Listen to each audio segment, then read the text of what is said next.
In our family, the way you measured success was how much education you had. He was a friend of my older brother. You know how that works. So I was the little sister running around, and I think he was just desperate one time and needed a date. Our first date, is a very terrible confession, was to the movies, and he took me to the theater. And Tonta over here, thinking I was doing a good thing, I pulled out my student discount card so he could pay less, right? And he saw my age. He thought I was older than I actually was. So he gave me back my little discount card, put me in the car, and took me home. And I didn't see him for about 4 years, I think. So he waited until I got a little bit older, and then he came back. I was at University of Houston. I was 19 when I got married. I was going to finish my bachelor's degree there. And my husband said, you know, this seems to be easy for you. Why don't we stay? Why don't you go on and get a graduate degree? And I thought, easy? It's not easy. And he said, no, no, no, it really is. It looks like it's easy for you. Just apply.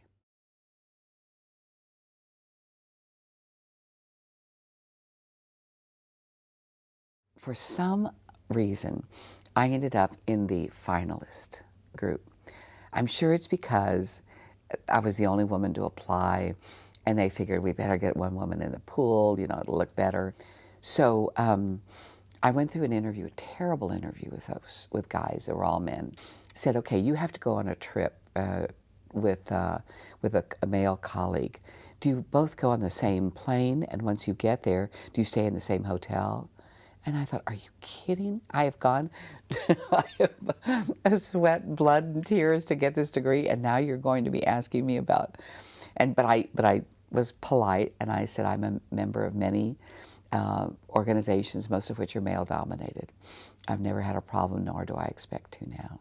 Next question. It was so disgusting to be treated in such a pejorative way. And for the first time, I realized what it was like for a woman who is treated badly or is abused in some way, because I felt abused, and it was just the interview.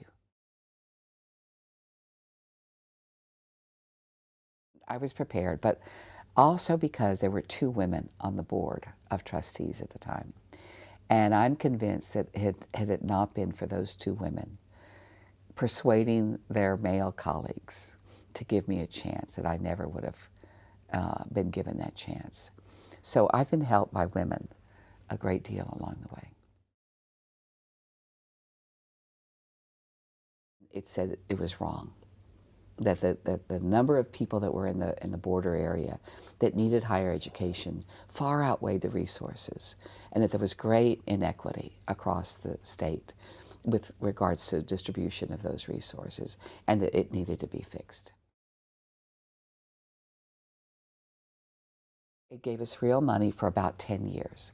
It said, here's the programs you can add, here's the money to build buildings, money to hire faculty, money to build the libraries that you need to support those programs or equipment, build these programs.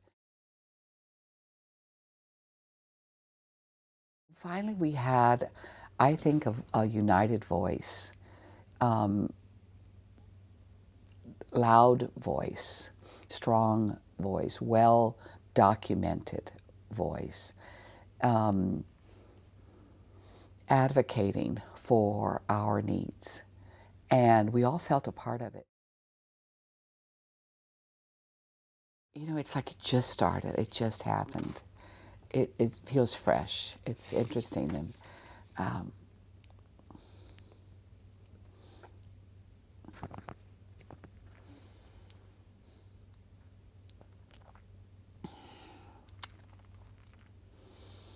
you know, you want to do important work, and we did, and that's good. It's a good way to spend your life.